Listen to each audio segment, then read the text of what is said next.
So let's go again. Alrighty, so we're just doing the review for the module 1 for divine justice coming in. Alright, and we define the drag force to be the resistive force exerted by a fluid on an object moving through it, opposing the object's motion.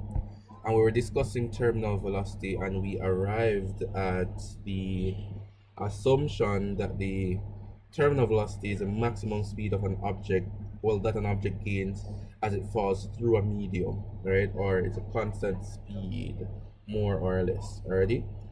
But really and truly, right, those are partially correct, right? So let's look at the constant speed argument. The constant speed is closest to it, right? The terminal velocity is the constant speed, right, reached when what? So it's a constant speed reached when the drag force, we're just looking at that, when the drag force, right, of or on an object rather, is equal to the gravitational force.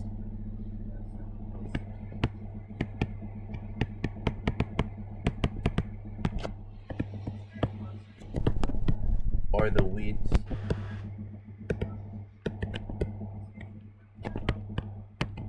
object, right, resulting in zero acceleration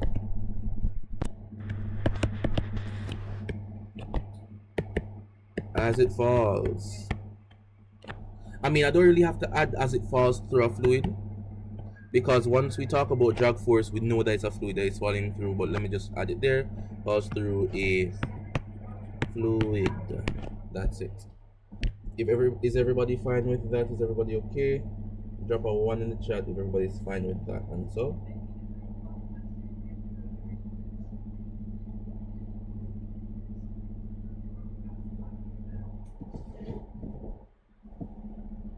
alrighty.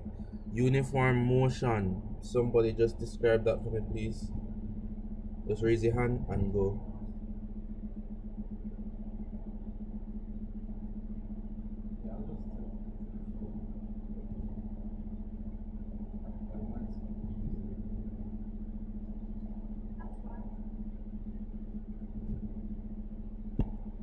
What's uniform motion?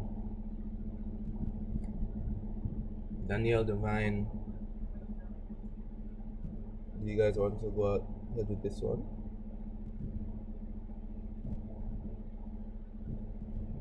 Go ahead.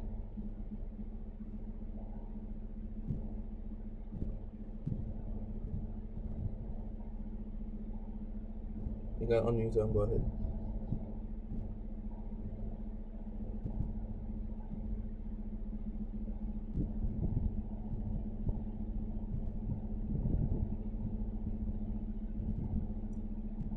Alrighty, thank you, Felicia. So that is what uniform motion would be described as, right?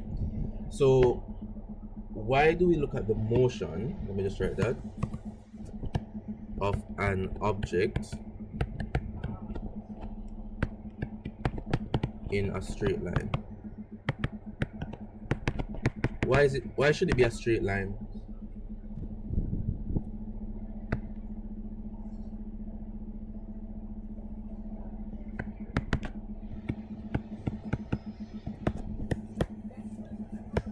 I must be at constant speed as well. Why are we looking at that? So first of all, right, constant speed, no acceleration, right? If it is a straight line, there's no change in velocity, so no acceleration. Therefore, it is uniform motion. Makes sense, right? So constant speed speaks to the fact that there's no, So constant speed speaks to the fact that there's no linear or kinematic acceleration, right? Generally, or 1D acceleration, and then because of the straight line, the velocity does not change its direction. It's constant, therefore there's no angular acceleration at all. So it is just uniform. Alrighty. The following equation is used to express the drag force Fd right, experienced by a moving spherical object. Fd is equal to 6 pi r eta v, all right? State the meaning of each term on the right hand side of the equation above.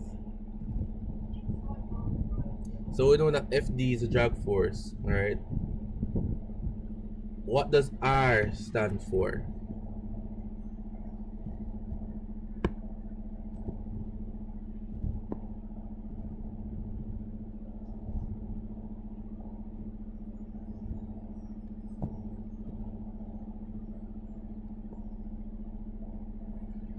One moment. The radius. Alright, one moment. Let me just fix back everything. Alrighty. So it would be the radius. So that's what we're talking about there. So let me just scroll back down. Our radius R, right? So it's the radius of what?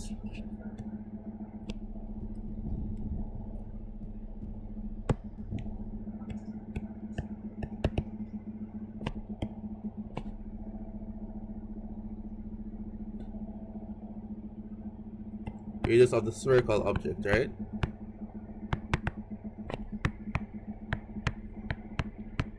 Alrighty. What is eta?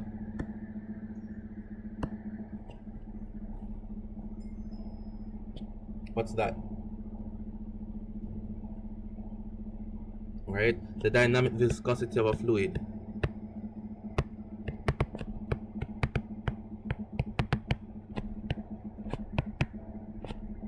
Of the fluid. Right? Really and truly, let me just fix this. So really and truly, you can't just write viscosity. Go ahead.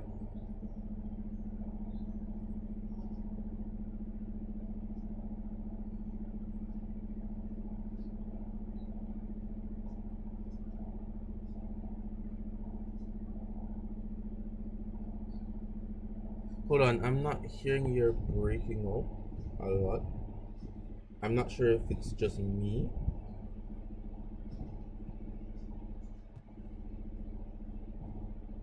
Could you repeat what you're saying?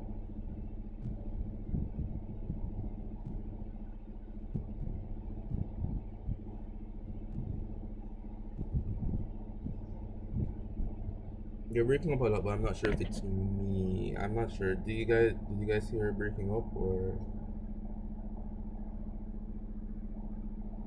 Oh, you're asking if it should be answered like this that I'm putting on the screen.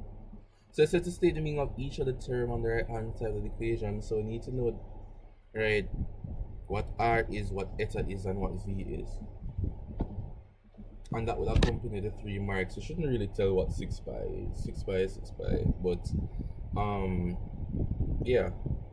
So that's what's coming from the general interpretation of the question. V would be the velocity of the sphere. Or the spherical object.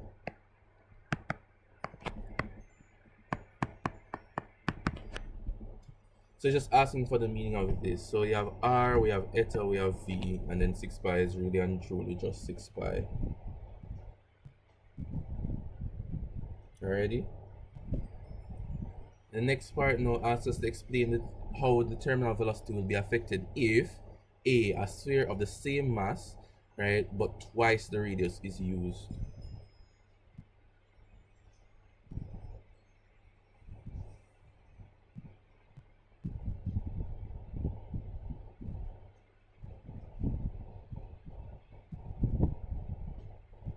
What's happening there?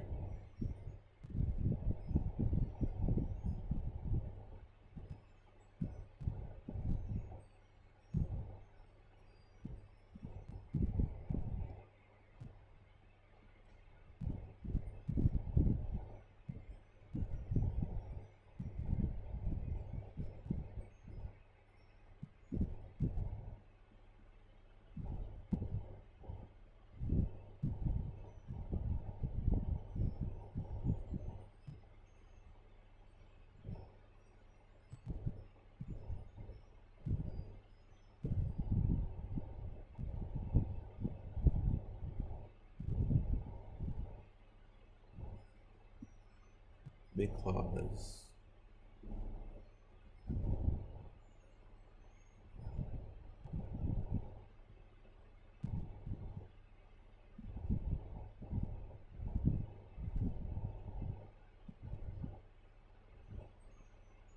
mhm,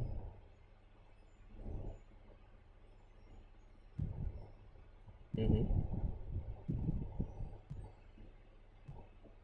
will end up decreasing. Interesting. That's an interesting approach. Hmm. I'm not saying that you're wrong, and I'm not saying that you're right either. Somewhere in between. Alright, probably if I saw what you did on paper, right, it would make a little bit more sense. So if you'd like to just send a picture of like what you mean to do in the group, I'll have a look at it. That would make a little bit more sense because yeah. But what you're suggesting is that we divide by 6 pi eta v and we end up with what? Fd 6 pi et, that is not eta, eta v is equal to r. That's what you're suggesting. And now look at what's happening here. Oh, make v this. Oh, that's what you're saying. So if you make v the subject, what would be the equation?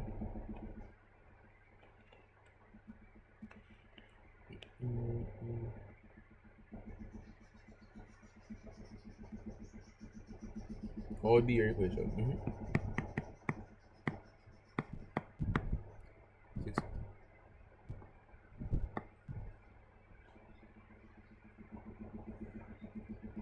Alright, okay, that's fine.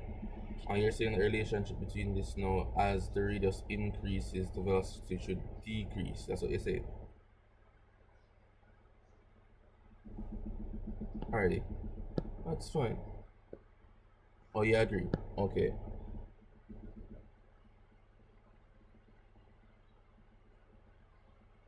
Alrighty. So we're looking at that. So the velocity vt, you know, right, is going to be proportional to r squared, right? So it's going to be proportional in a relationship like this, right?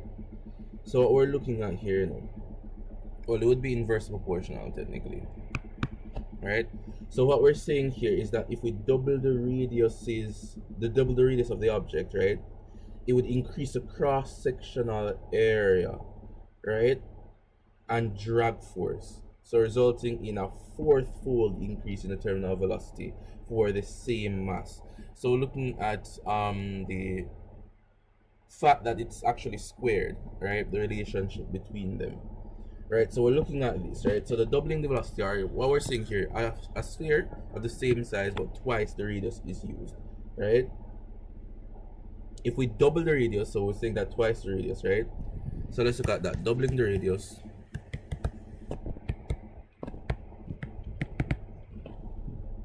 right, increases cross-sectional area,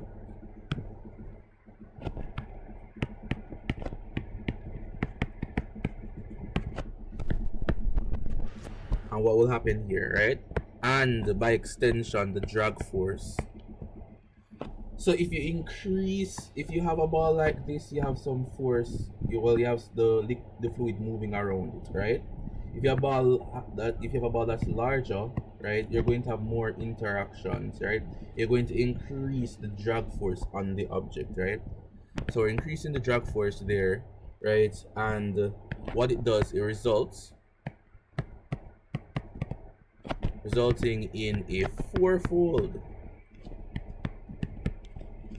right, because of the exponential relationship, right, increase in the terminal. Oh, we're talking about the decrease in terminal velocity or the increase in terminal velocity?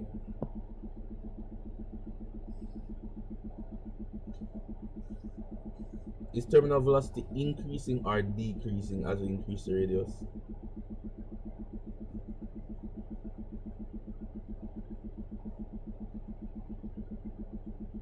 Is terminal velocity increasing or decreasing as we increase the radius?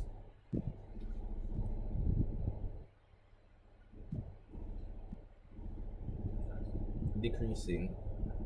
Could you explain why?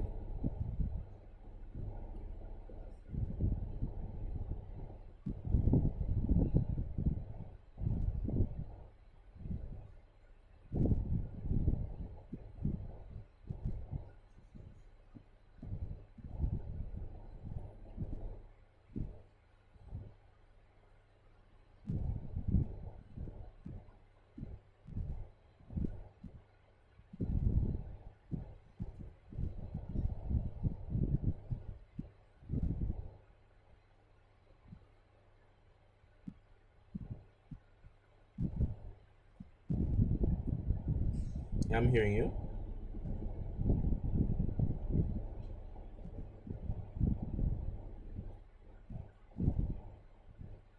Mm-hmm.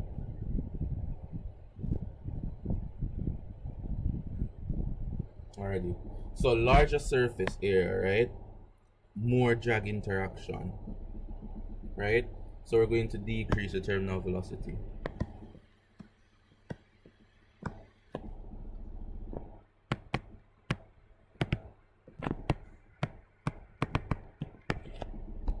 Alrighty. So we're going to have that there. And then the sphere now, right, of a different metal is used now. If we change the metal that is used, what's going to happen here? With a different metal, what do we know about the chemistry of the object?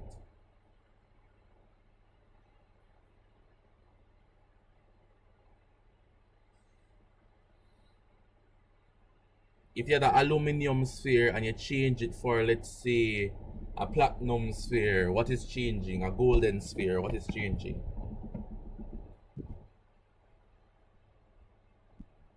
The mass, and thus the density, lovely,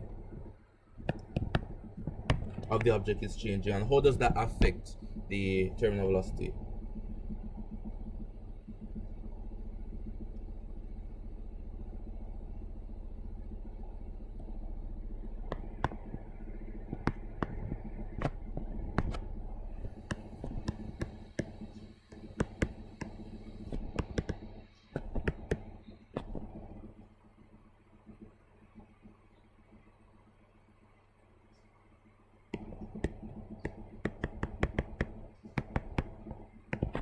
I mean, it wouldn't affect the gravitational force, affect the weight. Yes, I am. Mm-hmm.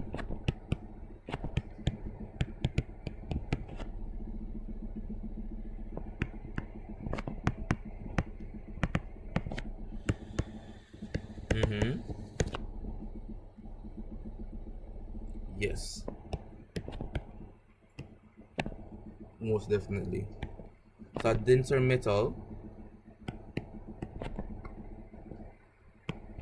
would increase the terminal velocity.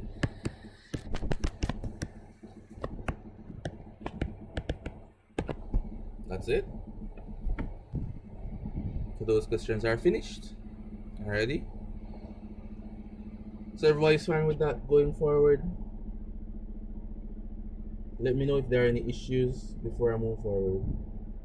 Drop a one in the chat if everybody's good, everybody's golden.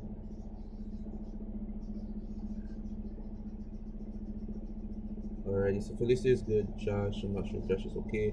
Daniel and Divine, are you guys fine?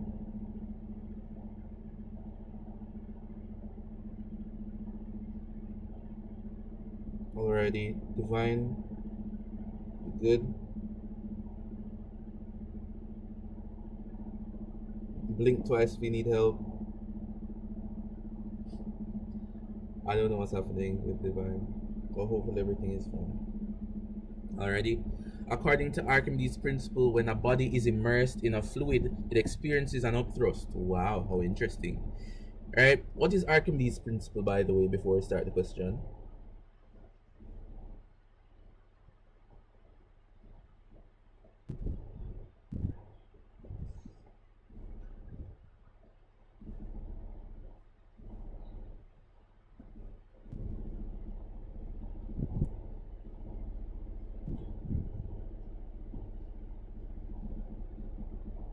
What's Archimedes' principle? Anyone?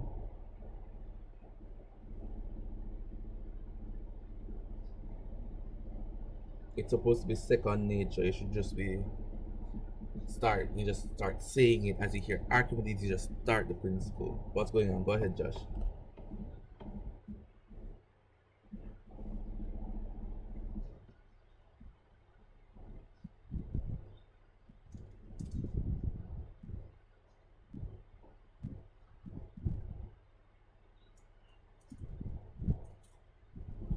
Mm-hmm.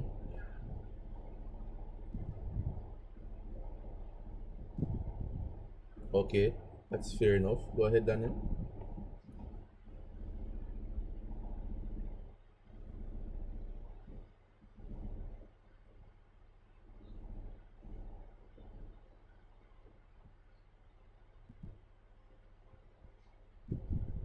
Okay, lovely. So what we're going to do, right? We're going to assume, right, the fact that this is a CAPE examination. We're going to remove the water and we're going to say fluid. I don't want to give any misconceptions that Archimedes' principle only works in water now, right? So just change water to fluid when you're explaining, and then you're completely fine. Okay?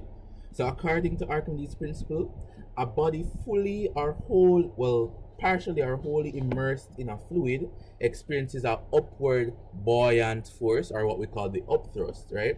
Which is equal to the weight, right, of the displaced fluid, right? So therefore, in terminal velocity experiments, for dense objects such as metal spheres in viscous fluid, right, the upthrust is often small, right? It's often very small compared to the gravitational and drag forces.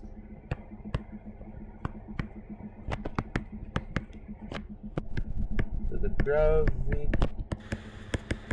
Go ahead.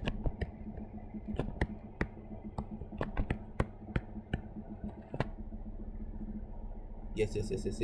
Right. So this now. Let me please stop. Don't do that. Okay. This makes it negligible. No, never mind. Let me start writing this thing. My handwriting is egregious, right? It's absolutely incoherent and unacceptable. But just bear with me. um Already, so it's negligible.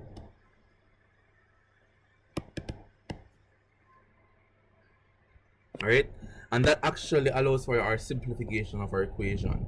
Because if we accounted for upthrust in this equation, it wouldn't be as tiny as just 6 pi r eta v. You have to account for upthrust and those type of things. Because it's negligible, we end up with that short, simple equation. Alrighty? So that's it for our first question.